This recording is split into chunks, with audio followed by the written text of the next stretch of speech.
Good morning friends. आज 31/1/2026 आहे. 10:42 झालेले आहेत. तर आज आपण म्युच्युअल फंड मध्ये इन्व्हेस्टमेंट करणं किती योग्य आहे किंवा त्यातला एक ऑप्शन पण आहे. ज्याला म्युच्युअल फंडपेक्षा चांगले रिटर्न्स म्हणा नाहीतर चांगल्या गोष्टी हव्या असेल म्हणजे इन्व्हेस्टमेंटसाठी प्लॅन, तर ते पण आपल्याकडे म्हणजे आपण सांगणार आहे. फ्री एज्युकेशन व्हिडिओ आहे. पूर्ण बघा. शेवटपर्यंत बघा. थोडा मोठा जरी व्हिडिओ जरी झाला तरी पूर्ण बघा. आपण आपल्याकडून पूर्ण नॉलेज देण्याचा प्रयत्न करणार आहे. ठीक आहे, चला बघूया. तर इथे हा आहे HDFCचा mutual fund. HDFC Nifty 50 index fund. हा एक्झाम्पलसाठी ओपन केलेला आहे. हा रिकमेंडेशन म्हणून घेऊ नका. पहिलं डिस्क्लेमर सांगतोय. कोणतंही रिकमेंडेशन नाही, जस्ट कंपॅरिझन फक्त दाखवते म्युच्युअल फंड आणि ETF काय असतं हा प्रकार. खूप साऱ्या लोकांना माहित नसतं ETF काय आहे. लोकांना काय माहिती आहे, म्युच्युअल फंड माहिती आहे. ते पण टीव्हीला ऍड येत असतात. म्युच्युअल फंड सही आहे वगैरे वगैरे भरपूर सारे सेलिब्रिटी ऍड करतात म्हणून लोकांना आहे. आणि कोणतीही इन्व्हेस्टमेंट करताना विचारपूर्वक करा. कारण की कसं आहे, डायव्हर्सिफाय पोर्टफोलिओ ठेवू शकता तुम्ही. त्याचं पण मी पुढे सांगणारच आहे. चला बघा पुढे. आता म्युच्युअल फंडमध्ये तुम्ही इन्व्हेस्टमेंट करताना कसं असतं, SIP मध्ये करता. SIP म्हणजे तुम्ही मंथली तुमची काही एक अमाऊंट ठरवलेली असते, ती तुमचे अकाउंटमधून हे होते, कट होते आणि तुमच्या म्युच्युअल फंडमध्ये जाते. हा एक प्रकार असतो. आणि दुसरा असं वन टाइम मध्ये असतो. वन टाइम पण करता येतं, कारण की एक लमसम अमाऊंट आहे ती इन्व्हेस्ट करायची आहे. म्हणजे 5 लाख असेल, 2 लाख असेल, 10 लाख असेल, 5,000पासून पण तुम्ही वन टाइम करू शकता. आणि ह्याची पण इन्व्हेस्टमेंट 500 पासून सुद्धा करू शकता. हा 100 पासून पण करू शकता मंथली SIP. असं काही नाही की तुम्ही तुमच्या कॅपॅसिटी प्रमाणे करू शकता म्युच्युअल फंडमध्ये. त्याचप्रमाणे ETF मध्ये पण सेम तसंच आहे. तुम्ही तुमच्या कॅपॅसिटी प्रमाणे तुमच्या ह्याच्याप्रमाणे इन्व्हेस्टमेंट करू शकता. दोन्ही सेमच आहे. मंथली करू शकता, वन टाइम पण करू शकता. ते तुमच्यावर डिपेंड राहतं. ठीक आहे. तर त्या दोन्हीत असा फरक आहे. फरक म्हणजे काय, रिटर्न ऑलमोस्ट सेम आहेत. आता हा म्युच्युअल फंडचा आपण हा ओपन केलेला आहे ग्राफ. त्यात बघू शकता. आता आपण 2025 ते आतापर्यंत काढलेलं आहे. 1 इयरचा काढलाय. तर हा एक एक्झाम्पलसाठी घेतो. 9% रिटर्न्स भेटलेत 1 इयर. ऑलमोस्ट 9% रिटर्न निफ्टीच्या फंडमध्ये भेटलेत. फंड तुम्ही कोणतेही चूज करू शकता. ठीक आहे. आता हे जर आपण हा HDFC घेतलाय, सेम ह्याला कम्पेअर करण्यासाठी आपण HDFC ETF घेतलाय. ETF मध्ये पण सेम आहे बघा. आता 1 इयर 9.99 म्हणजे ऑलमोस्ट 10% रिटर्न आहे. ह्याच्यापेक्षा थोडासा जास्तच आहे ह्याच्यात एक हे असतो फायदा, की तुम्हाला वन टाइम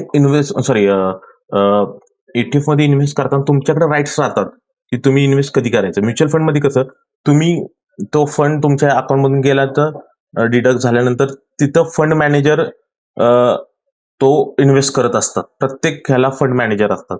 ETF ला तसं नाही. ETF ऑलमोस्ट स्टॉक सारखा असतो. आपले स्टॉक्स असतात ना त्यासारखं. ह्याच्यात पण इंडेक्सेस सेमच असतात. निफ्टी 50चे 50 इंडेक्सेस असतात, स्टॉक्स असतात. आणि ह्याच्यात पण निफ्टी 50चे 50 स्टॉक्स असतात. वेटेज सेम असतं, सगळं सेम असतं.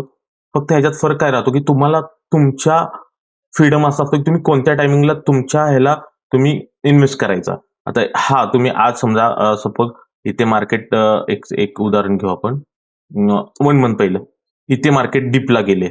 इथे तुम्ही इन्व्हेस्टमेंट करायला गेले ना, ह्या तारखेला 23 तुमची SIP कशी असते, ऑलमोस्ट लोकांची कशी असते, 1 तारखेपासून ते 10 तारखेपर्यंतच्या वगैरेचे SIP असतात. कारण की खूप साऱ्या लोकांचे सॅलरीज झालेले असतात. त्यानुसार ते इन्व्हेस्टमेंटच्या डेट्स असतात, त्या टायमिंगला डिडक्ट होतो आणि त्याचे इन्व्हेस्टमेंट त्या दिवशी नाही होत, दुसऱ्या दिवशी ऑलमोस्ट होतात. खूप सारे फंडचे दुसऱ्या दिवशी इन्व्हेस्टमेंट होतात. असे असतात खूप सारे फंड्स म्युच्युअल फंडचे. इथे तुम्हाला तसं नाही. इथे बघा, तुम्ही इथे जर घेतला ना, सॉरी 1 मंथचं बघू. हा इथे तुम्हाला आता इथे डीप दिसतोय. आलाय मार्केटमध्ये करेक्शन झालंय, इथे करेक्शन झालंय. तुमच्याकडे आता तेवढी अमाऊंट आहे अकाउंटला.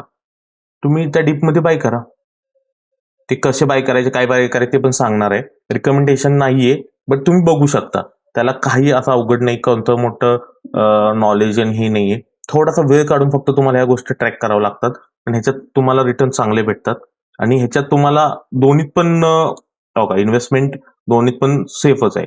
म्हणजे तुम्ही म्युच्युअल फंडला केली काय आणि ETF ला केली काय, तर दोन्हीचे तुम्हाला होल्डिंग्स किंवा ते पोर्टफोलिओ तुमचा CDSL कडेच जातो. जरी तुमचा ब्रोकर कोणताही असला तरी समजा उद्या एखाद्याचा प्रश्न असतो, की ब्रोकर मी एखादा XYZ ब्रोकर घेतला समजा, झिरोदा घेतला, ग्रो घेतला, कोणताही घेतला, तो उद्या ब्रोकर जर बुडाला नाही तर बंद पडला तर माझ्या इन्व्हेस्टमेंटचं काय होणार? तसं काही होत नसतं. आपले इन्व्हेस्टमेंट सेबी थ्रू CDSLच्या लॉकरला आपले सेफ असतात. आपल्याला एक हे भेटले असतं, नंबर भेटलेला असतो, त्यानुसार सगळे सेफ असतात इन्व्हेस्टमेंट. त्यामुळे त्याचा काही एक टेन्शन नसतं. ठीक आहे. हे झालं म्युच्युअल. आता इन्व्हेस्टमेंट कशी करायची हे शॉर्ट व्हिडिओ एक बनवतो. आता इथे बघा, तुम्ही ह्याच्यात गेला इथे एक म्युच्युअल फंड. आता एक एक्झाम्पलसाठी एक अकाउंटवर इथे एक म्युच्युअल फंड. आता म्युच्युअल फंडचं तुम्हाला माहितीच आहे. कोणताही म्युच्युअल फंड तुम्ही जसा तुमचा ह्याच्यानुसार आहे ना, त्यानुसार तुम्ही सिलेक्ट करू शकता म्युच्युअल फंडचं. तसंच ETFचं पण असतं. तुम्ही इथे ETF टाकला ना कोणताही, समजा आता HDFC, आता इथे ETFचा प्रकार आहे म्युच्युअल ETFs. इथे ETF सिलेक्ट करा. आता समजा मी आता हाच एक्झाम्पल घेतो, HDFC निफ्टी 50 ETFचा 283.71 283.71 सेमच. कोणत्या ह्याच्यावर करा. ह्याच्यात तुम्हाला एक असतं की तुम्ही इथे NSE सिलेक्ट ठेवायचं. डिलिव्हरी ऑप्शन सिलेक्ट ठेवायचा. कुठेही जाता इंट्राडे करायचा नाही आपल्याला डिलिव्हरीमध्ये. आता तुमच्याकडे समजा 10,000 इन्व्हेस्टमेंटसाठी तर तुम्ही एका ह्याच्यात 10,000 इन्व्हेस्ट नका करू. त्याचे 2-2 हजाराचे किंवा 1,000चे 10 वेगवेगळे ETFs घेऊ शकता तुम्ही. हे एक तुम्हाला फ्रीडम असतं ETFs मध्ये. आता समजा आता हे जे क्वांटिटी घ्यायचे मला 5 घेतले. Limit price. आता लिमिट प्राइस तुम्ही किती टाकू शकता? 283. आता तुम्हाला माहिती आहे अजून 2-3 रुपये कमी येईल. 280 टाका. इथे लिमिट प्राइस तुम्ही सिलेक्ट करू शकता. ETF ला तुमच्याकडे तेवढे राईट्स असतात. समजा इथं 1400 होत आहेत. 1400 इथं अप्रॉक्स रिक्वायर्ड मार्जिन म्हणजे एवढी अमाऊंट तुमची इन्व्हेस्टमेंट ऍड मनी. आता हे ऍड मनी इथं तुम्ही आता मी हे डेमो अकाउंटवर दाखवतो त्यामुळे इथं 0 बॅलन्स आहे. इथं तुम्हाला बाय किंवा इन्व्हेस्ट म्हणून ऑप्शन येतो. तेव्हा तुम्ही केलं की डायरेक्ट इन्व्हेस्ट होतो. त्या टायमिंगला तुमचा बाय होतो. त्या क्षणी चालू मार्केटमध्ये सकाळी 9:15 ते 3:15 3:30च्या आतमध्ये तुम्ही कधीही इन्व्हेस्टमेंट करू. तुम्हाला वाटतंय ना आता मार्केटमध्ये शार्प फॉल आला तर तुम्ही इन्व्हेस्ट करू शकता चालू मार्केटमध्ये. तुमच्याकडे पैसे येतात, आता फॉल आलाय तुम्ही करू शकता. हे एक बेनिफिट असतो. तसं म्युच्युअल फंडला नसतं. म्युच्युअल फंडला तुम्ही तुमच्या त्या डेटला तुमचं कटिंग होणार, त्याच्या फंड मॅनेजरनुसार ते इन्व्हेस्ट होणार.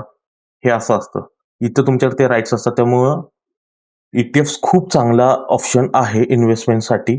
तर तुम्ही ह्या गोष्टी बघा आणि ह्याच्यावर अजून आपण ETF वरती डिटेलमध्ये व्हिडिओ बनवणार आहे.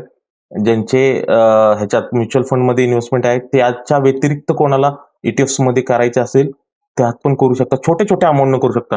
खूप सारे ETFs असतात. खूप ETFs मध्ये खूप सारे प्रकार आहेत तुम्हाला. म्हणजे तुम्ही गोल्डचा जरी घेतला, समजा आता कोणाला गोल्डला करायचंय,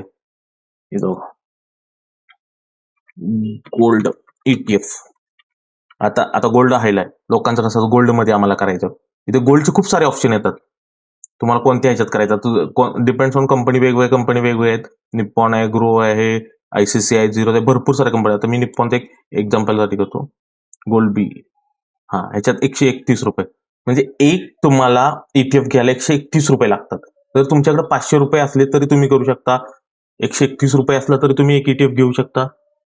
10,000 रुपये असले तरी घेऊ शकता, 1,000 रुपये असले तरी घेऊ शकता. इथं तुमच्याप्रमाणे तुम्ही एक क्वांटिटी टाका. समजा आता इथं तुमच्याकडं तुम्हाला 5च घ्यायचे, 687 चला 500 रुपये 4, 550 मध्ये तुम्हाला 4 येतात ETF.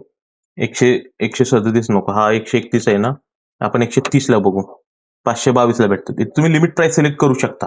इथं 4 क्वांटिटी घेतल्या, तुमच्या 4 क्वांटिटी येणार तेवढ्या तुम्हाला. लिमिट प्राइस सिलेक्ट करून तुम्ही तुमच्या इच्छेनुसार त्या प्राइसला तुम्ही बाय करू शकता. सेम तसं सेल पण तुम्ही त्याच असं करू शकता की बाबा आता तुम्ही समजा तुमचा 150 झाला आणि तुम्हाला सेल करायचा, हा ETF 150 झाला समजा, तर तुम्हाला सेल करायचा. इथे 4 क्वांटिटी तुम्ही सेल करू शकता. त्याला 4 नाही करायचं, 2च करायचं, 2 पण करू शकता. आता हे आपण बाय नाही केले तेव्हा आपल्याला 0 शेअर अवेलेबल दाखवते. हे पण तुमच्याकडे एक राईट्स असतात. ह्यात तुम्हाला रिटर्न्स बघता येतात. 1 डे रिटर्न किती आहे, 1 वीक रिटर्न किती आहे, 1 मंथ किती आहे. हे इथं तुम्हाला पर्सेंटेज मध्ये दाखवते बघा, किती पर्सेंट भेटले तुम्हाला रिटर्न 1 मंथ मध्ये. 3 मंथ मध्ये 31% आहे. 6 मंथ मध्ये प्रत्येक मंथ वाईज, इयर वाईज तुम्ही चेक करू शकता. ETFचे किती पर्सेंट रिटर्न केले 5 वर्षात, 198% केलेत. ते डिपेंड्स ऑन प्रत्येकाच्या ह्याच्यावर. आता तुम्ही, हा मी एक्झाम्पलसाठी घेतलंय, हा रिकमेंडेशन नाहीये, हे लक्षात ठेवा. आणि हे जस्ट तुम्हाला एक शॉर्ट व्हिडिओ बनवलाय, याच्यावरती डिटेल व्हिडिओ बनवणार आहे. तर आता तुम्हाला माहिती असावं म्हणून हा बनवलाय. अजून कोणाला ह्याविषयी जाणून घ्यायचं असेल तर आपल्याला मेसेज करा, कॉल करू शकता बिंदास, व्हॉट्सअपवर मेसेज करा, काही प्रॉब्लेम नाहीये. आपण हे झिरो म्हणतात ना, झिरो चार्जेस आपण ह्या गोष्टी शिकवतोय, फ्री एज्युकेशन म्हणून. लोकांना खूप साऱ्या माहित नाही म्हणून शिकवतोय. त्याच्यात खूप सारे प्रकार आहेत. तुम्हाला निफ्टी 50 आहे, निफ्टी 100 स्टॉक्स आहेत, 500 आहेत, बँक निफ्टी, आयटी स्टॉक्स, आयटीचे पण ETFs आहेत, भरपूर सारे, ज्या त्या फार्माचे आहेत, इवन US मार्केटचे पण आहेत, कमोडिटीचे आहेत, प्रत्येक ह्याचे ETFs आहेत. प्रत्येकात थोडं थोडं इन्व्हेस्टमेंट करायची. कारण की आता तुम्ही बघू शकता, कारण की गोल्ड ऑल टाइम हायला चालू आहे. अजून इथून वरती जाईल, खालती येईल, हे आपल्या हातात नाही कोणाच्या. त्यामुळं कोणताही आपला इन्व्हेस्टमेंट पोर्टफोलिओ डायव्हर्सिफाय ठेवा. कारण की मार्केट कसं आहे माहिती आहे, कोणाच्या ह्याच्यात कंट्रोलमध्ये नसतं.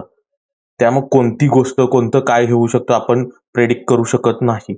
सो इन्व्हेस्टमेंट डायव्हर्सिफाय ठेवा. काही अमाऊंट कमोडिटी म्हणजे ह्याच्यात ठेवा, सिल्वर गोल्डला ठेवा, काही अमाऊंट ह्याच्यात इन्व्हेस्ट करा स्टॉक्समध्ये, काही अमाऊंट म्युच्युअल फंडमध्ये करा, हायब्रिड फंडमध्ये करा.